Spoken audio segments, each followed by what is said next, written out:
Sir ಈ ಥರ ಚೋಮನ ದುಡಿನುವಾಗ ನಾನು ರೋಮಾಂಚನ ಆಗ್ಬಿಡ್ತು. ಒಂದು ಸೆಕೆಂಡು, ಚೋಮನ ದುಡಿ ಸರ್ ಅನ್ನುವಾಗ ನನ್ನ 2ನೇ ಸಿನಿಮಾ ಅದು.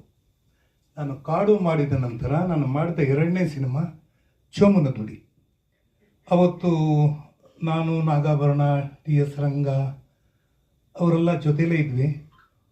ಬಹುಶಃ ನನಗೊಂದು ನೆನಪಾಗ್ತಾ ಇದೆ, ಚೋಮನ ದುಡಿನೋ ಕಾದಂಬರಿ ನಾನು ಓದಿರಲಿಲ್ಲ. ಬಹುಶಃ ಆಯವತನ ನಾಟಕದ ವಿಷಯನೂ ಗೊತ್ತಿರಲಿಲ್ಲ.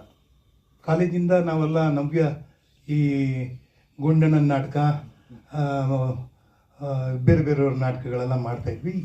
ಈ ರೀತಿಯಾದ ಒಂದು ವಸ್ತುಗಳನ್ನ ಇಟ್ಕೊಂಡು ಟೈಟ್ಲ್ಗಳನ್ನಿಟ್ಟು ಮಾಡೋಂಥ ಕಾದಂಬರಿ ಆಗಿರ್ಬೋದು ಅಥವಾ ನಾಟಕಗಳಾಗಿರ್ಬೇಕು ಕೇಳಿರಲಿಲ್ಲ. ಚೋಮನ ದುಡಿ ಅನ್ನುವಾಗ ನಂದೇನು ಪಾತ್ರ ಅನ್ನೋವಾಗ ರೇಗಿಸ್ಬಿಟ್ರೆಲ್ಲ ಸೇರ್ಕೊಂಡು, ನಿಂದು ದುಡಿ ಪಾತ್ರ ಅಂದರು. ನನಗೊಂದು ನಿಮಿಷ ಹೌದು ಅಂತ ಅಂದ್ಕೊಂಡ್ಬಿಟ್ಟೆ, ಈ ಪಾತ್ರನ ಅಂತ ಖುಷಿಯಾಗಿದ್ದೆ.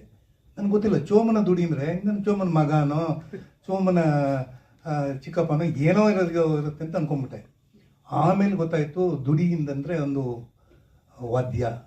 ಚೋಮನಿಗೆ ದುಡಿ ಮೇಲೆ ಎಷ್ಟು ಒಂದು ಇದಿತ್ತು, ಅದರ ಮೂಲಕ ತನ್ನ ಭಾವನೆಗಳನ್ನ ತೋರಿಸ್ತಾ ಹೋಗ್ತಾರೆ. ಇಡೀ ಸಿನಿಮಾದಲ್ಲಿ ನೀವು ನೋಡಿದ್ರೆ ಆ ದುಡಿಗೆ ತುಂಬ ಒಂದು ಪ್ರಾಮುಖ್ಯತೆ ಇರುತ್ತೆ. ಕೊನೆಗೆ ಚೋಮ ಸತ್ತಾಗಲೂ ಅಲ್ಲಿ ಆ ರಿಯಾಲಿಟಿ ಬರೋದೇನೆಂದರೆ, ಆ ದುಡಿ ಉರುಳ್ಕೊಂಡು ಬಂದು ಕ್ಯಾಮ್ರಾಗೆ ಬಂದು ನಿಲ್ಲುತ್ತೆ, ಶಬ್ದ ನಿಂತೋಗುತ್ತೆ. ಅಂದರೆ ಅದನ್ನು ಬರ್ತಾ ಬರ್ತಾ ಚೋಮ ತೀರ್ಕೋತಾನೆ.